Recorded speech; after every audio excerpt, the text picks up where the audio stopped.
What's going on, my MMA Boxing Addicts family? Man, I thought we had some absolutely breaking news when it came to the announcement yesterday about WBO forcing Alexander Usyk to defend his WBO bout against Joseph Parker, his mandatory next fight, you guys. I thought this was huge. The king of Ukraine, the heart of Ukraine, the king of boxing, my people, Alexander Usyk. You just seen what he did to Daniel Dubois last weekend, knocked him out in the 5th round, my friends. And then all of a sudden, we get the announcement already. Joseph Parker coming off with 6-fight win streak. His last 3 fights were absolutely amazing top-level opponents. Deontay Wilder, Zhang, my friends. He went in there and destroyed Martin Bakole in the 2nd round. But it doesn't interest Turki Usyk, Silla, and Rahida Season, my friends. As you guys seen, Ring Magazine posted that Rahida Season and Silla want nothing to do with this fight, meaning Turki Usyk want nothing to do with this fight. Now, let me tell you guys something.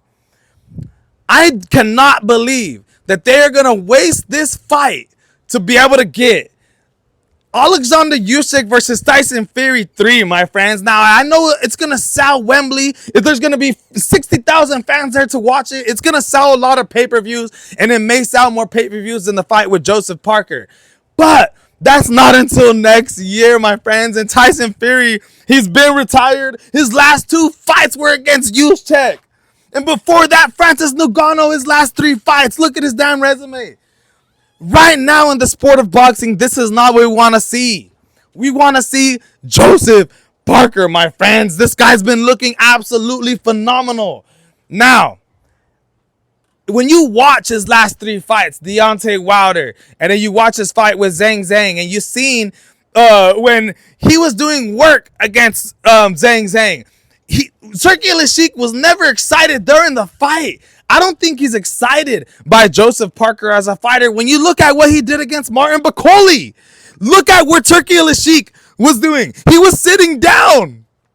Usually you see Turki Usyk standing up, getting excited. You guys, I really don't think he has plans for Joseph Parker, a man who has been fighting once a goddamn year, who hasn't fought since the beginning of this year in February, who wants this fight, but Turkey's basically saying, okay, if you guys want it, it's not going to be under us. You're not going to get paid that big money. Go ahead and make it happen, but hey, you're not going to get paid big money.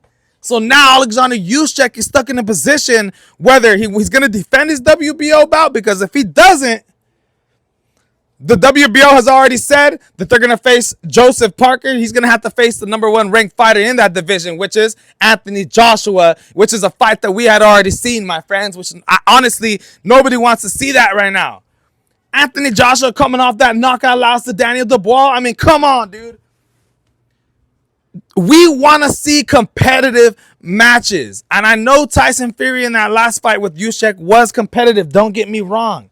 But dude, Joseph Parker, a new face for Alexander Usyk, my people. Man, I think we're missing out on a huge fight. I think Turki Usyk has other plans. I think he wants a 3rd fight, between Tyson Fury and Usyk. And honestly, man, he's more interested in setting up a fight between Anthony Joshua and Jake Paul than he is with setting up this Joseph Parker versus Alexander Usyk fight, man. Look at this. I see him. He's guest for Queensberry, and we are talking now about the future. Let's see. Are you really talking about a fight between him and Anthony Joshua? Why not?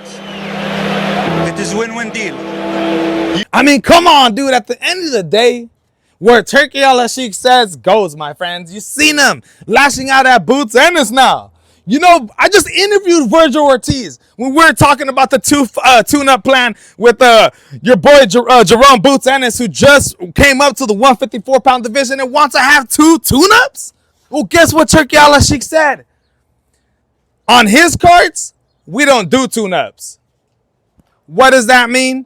My friends, either Boots Ennis ain't going to be fighting under Rahida Season, and he ain't going to be getting that big money with Turki Usyk, or he's gonna fight somebody who's good. Virgil Ortiz, Bakram, even Yonan Tellez. Give him somebody like that if you want to start, Sebastian Fundora. What, you scared? Come on, guys.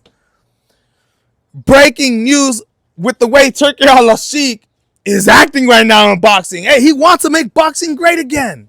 Now, I don't agree with the Tyson Fury 3 fight, but I do agree with Jake Paul and Anthony Joshua. I would love to see that. What I want to see, and I do agree with his matchmaking. I do agree with him wanting to set up the best to fight each other, my friends.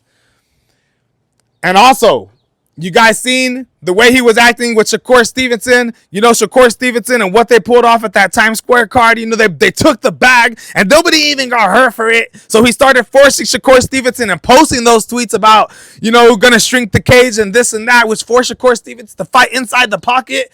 Turki Al-Ashik is owning the game right now. And if you don't want to go with what he says, then you ain't gonna get the bag, my friends. I'm telling you guys right now, man, it's breaking news when it comes to what's going on. Alexander Usyk not getting the fight with Joseph Parker. Boots Ennis getting called out for his non-tuna fights anymore, my friends. And not just that. Shakur Stevenson calling out Teofimo Lopez now? Woo! I don't know if it's true or I don't know if it's fake. Because, guys, Shakur Stevenson was just on the Arrow Hawani podcast calling out Conor Benn. He was just calling out Conor Benn, who's competing in a damn 160-pound fight. You guys, he said he wanted to go up and fight Conor Benn at 147, but he won't fight Devin Haney at 147. Hell no, I won't do that. You know why? Because I'm smart. You guys, but he wants to fight Teofimo Lopez? My people, man, I don't care if this is at 140. I don't care if this is at 147. It'll be a goddamn good fight, but I don't know if either fighter really wants that. I believe Shakur Stevenson does want it because I know he thinks he could beat Teofimo Lopez. Don't get me wrong, but the question is, does Teofimo Lopez want the fight with Shakur Stevenson? I don't know, my friends.